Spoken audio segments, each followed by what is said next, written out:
We can continue this after. Yes? Just have a quick question. Could you go back to, I thought it was real interesting, those costs you gave us. Surface parking, 3,000, and the structure? Structure, 15 to 20,000 above grade. Below grade, figured 25 to 30,000. And understand, if you go below grade, then you have to have constant lighting, you have to have ventilation, which further jacks up operation costs. And you know what the reality is? People typically don't like below grade parking. It's a discomfort. You'll see some of our facilities, they're very comfortable, they're as open as possible. By the way, in part, answer to your question, not the education one, that's a tough one. And I'm not running for office. But one of the things that you are seeing, you guys know, if you build a stick building, you're probably looking at maybe 75 bucks a square foot from the builder's point of view. If you build steel and concrete, you're probably up to 150, 175 bucks a square foot. Now, you know, there was a Lucy Show episode where they were making chocolates, and Desi was going crazy because he says, you know, we're losing on every piece of chocolate you make. She says, don't worry, we'll make it up in volume. Well, some municipalities think that just giving more density works. In the Gold Coast, it does. If you can build a tower of 20 or 40 or 50 stories and have $1 million views of New York, it works. Although K-Hop, unfortunately, hit the market wrong. You know, 77 Hudson Street, it's a beautiful project. One's rental, one's for sale. They're near the end of their sellout, but it's been a tough project. But basically, you can do great with steel concrete in Manhattan, in New Jersey, overlooking Manhattan. That doesn't work in other scenarios. So one of the things you are seeing in a lot of redevelopment projects, you're seeing residential 4-story stick over parking at grade, but a facade that maybe has retail on the main street, parking behind it, parking contained, and maybe some surface parking. So there has to be some flexibility in the marketplace. Yes? When Governor Chris Christie killed the project into New York, why can't they either raise the Bayonne Bridge or build a new bridge to bring the tanker service back into New Jersey, where then we could alleviate some of the traffic and also boost up our economy? When he canceled that project, I thought, well, let's do something with Port Elizabeth. They are raising the Bayonne Bridge, as you probably know. It's actually remarkable engineering. Well, the point I'm making is that that's being raised. That's being raised really to be able to accept the Panamax. Right, because currently New Jersey is losing over 30% of their port business because we don't have the proper the super tankers that are currently in use cannot come to our ports. So we're losing 30%, but meanwhile everyone thinks that this tunnel into New York makes more sense, but meanwhile the economy in New Jersey, if we had the port business back at 30-35%, I think would be a better bet. And on top of it, we do have a nice ferry service going into Manhattan, so why not utilize what we have and spending all the money, which I don't think is going to make much of a difference. Nope. Fair enough. Well, I mean, you see, when you're doing redevelopment, you have to ask yourself, like the Long Branch case, is it self-interest? Who's really profiting from it? And that's what you look at. So you did that whole design in Pier Village, right? Well, what about the rest of the Long Branch? It's still suffering after 40 years. So, you know, you're not really doing a real master plan to really look at for 10, 20, 30 years out. Well, actually, Long Branch had a broad-based master plan that would have included Broadway. There were major property acquisitions along Broadway, which is the main street, removed from the ocean. Right. Have you driven down Broadway in the past month? Yes. Okay, it still looks the same way as it did in 1970. And the point I'm making is you don't have enough developers that are like a Harry Helmsley that can visualize what something's going to look like over 10, 20, 30 years. Actually, now you did the Perth Amboy thing, and it's stuck out in the middle of nowhere. And where are we at? No, but where are we at? Now the Long Branch, same thing. Where are we at? Well, I think Broadway would have turned out differently if the economy didn't fall off the cliff. And you can't ignore it. At 5 years, you guys probably know this, but my firm has had a relationship with K-Hop for 50 years. I did a project that I'll show you in South Boundbrook. It was a redevelopment project. It was an old GF asbestos manufacturing plant that had been closed for 20 years. I would go to meetings at my clients, and I saw the stock going from $30 to $77. Prices peaked in spring of '06. Spring of '06, residential property prices peaked. We're coming up on spring of 2013. Chaos stock went down to 55 cents. It's been lingering at about $3 or $4. That's not an aberrational image of what we've seen. And that's 2006. We're coming up on 2013. It's almost a lost decade for this economy. It's frightening to think about it, but I think other things would have happened. And then this person asked me about the courts. The court stopped further redevelopment in Long Branch. Let me proceed with some images. The homeowner's law. That's in today's paper, Long Branch. The homeowner's law. Yeah. Yeah. The homeowners denied an eminent domain case against Long Branch. Understand, those people bought their homes for $40,000. They were offered, and the ones who were bought out were paid between $400,000 and $500,000. You guys are appraisers. Be careful what you wish for. These people were paying taxes based on $40,000. Those properties are now worth $500,000. What does that do to your taxes when they do a revamp? And what about the people that were tied up due to the greed in Long Branch and they couldn't sell their property for years? Well, you know, they were offered a deal by maximum lumber. If your property, you paid $40,000, but the market value for your property is $500,000, and we're selling these homes for $800,000. We will sell you the home for $500,000. We'll own 3/8, you will own 5/8. We will cap your taxes as what they were. We will pay your condominium fees. You will own your home. When you sell it, if the property value goes up, you'll keep 5/8. We'll keep 3/8. If the property goes down, we'll protect you on the downside. A lot of people took them. Some people wanted to be on the front page of Parade magazine. I think the case, I mean, knowing the case intimately, I think the case was sadly decided by the appellate division. The fact is, I was on a panel in January 2008. Justice Azali was the Chief Justice. It was the last case he decided in 2007 in the spring. It was argued in April 2007. It was decided June 2007. And he retired. He was a distinguished guy. He asked me on the panel what I thought of his decision. I said I thought it was fair and reasonable. It could have extended the law. It didn't.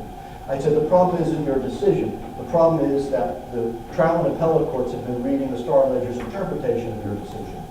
And if you read the Long Branch decision, I showed you that. The court said the standard remains as it is.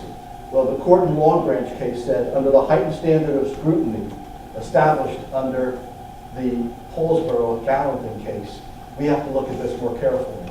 The Supreme Court in Paulsboro didn't say that. They said the standard remains the same. It was an appalling error by the appellate division. And the Supreme Court chose not to take that case because it was a hot potato. But I think there's no question that case was decided wrongly. But let me just show you some images since I'm running out of time.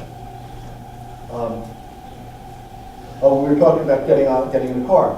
If you go downtown, you can do multiple uses from parking one time. And then I was talking about the jail idea. This is outside my office. My office is in Metro Park. It's a dumb place to be. It's near the train station, but it's a very difficult walk to the train station. We can see this train station, but there's no direct line to it. Its location is important because it's where the Parkway and Turnpike intersect. So it's very easy to get there. But this is during peak time in terms of the office being filled. This garage was built at 5 spaces per 1,000. At the time this garage was built in the early 1990s, it was $10,000 a space. When I get bored, I sit there and I go, 10,000, 20,000, 30,000. That's wasted capital. Whether it was the public sector or the private sector that paid for that parking, it was money down the drain. So in terms of a development point of view, in terms of an appraisal point of view, be conscious of the idea that 5 spaces per 1,000 is a disaster. It's a waste. It's a terrible waste. The only thing that meets that kind of numbers, and even more, is medical office buildings.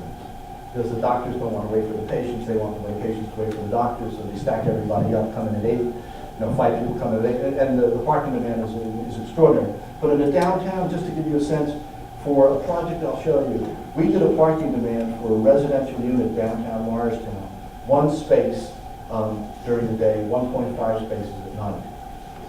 And for office, it's probably about 2.85. So you've taken $40,000 away of capital cost to build downtown. So that's part of the solution of doing development downtown. It doesn't address the education problem, but that wasn't my expertise today. So this gives you another view. tens of thousands of dollars of wasted space because of 5 spaces per thousand. This is, don't try this at home. This is a detailed shared parking analysis, looking at different types of uses at different hours, and it lets our expert calculate how big a parking garage should be to serve different uses at different times and optimize it. For example, the Garden State Parkway. The Garden State Parkway was not designed to accommodate parking to traffic on July 4th or Memorial Day or Labor Day. But it deals with traffic fairly well most of the time, except I wouldn't want to go northbound in the morning anywhere. Southbound, okay? These people were happy. They got relocation money. This guy had a little meat market and butcher shop and sandwich shop.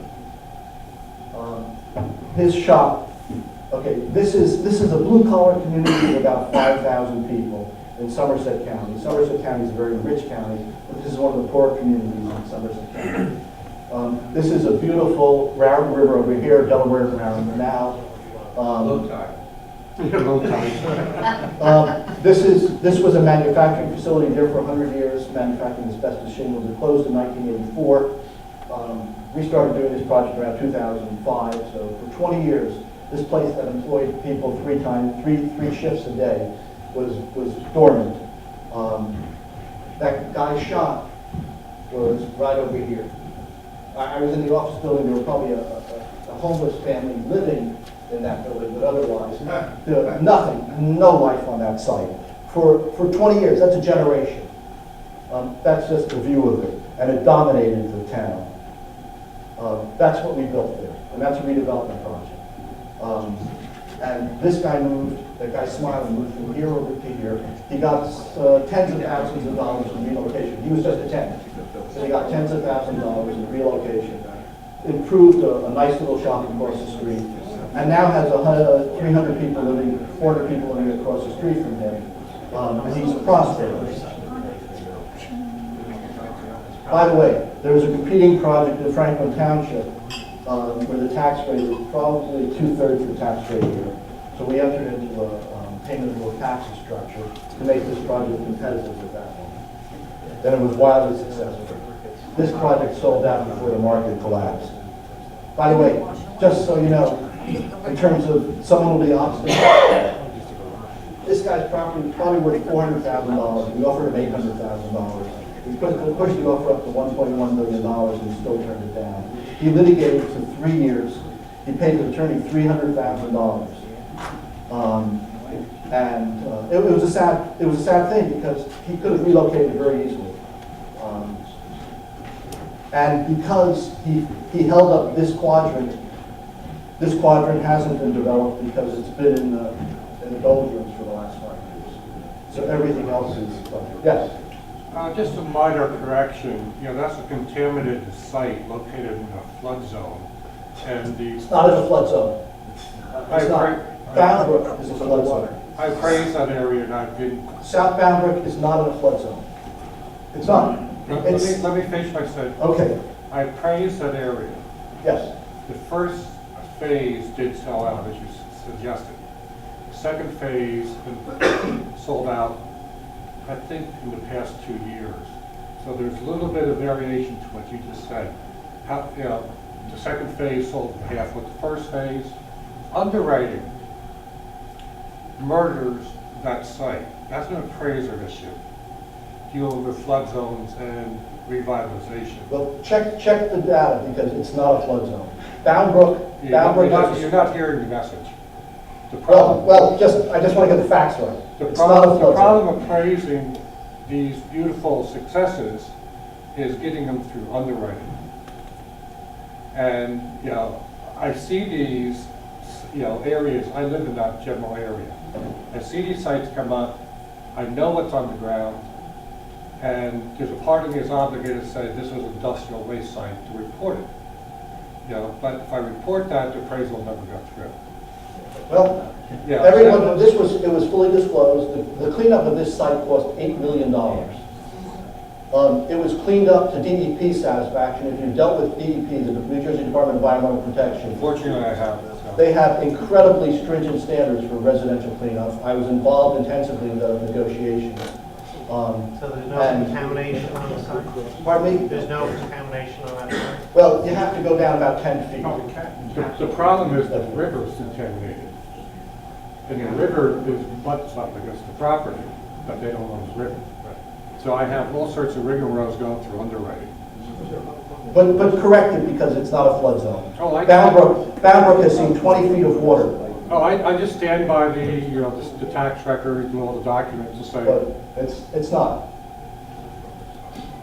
Um, Yes, I hate to tell you this, but I'm running out of time. you're out of time. Okay.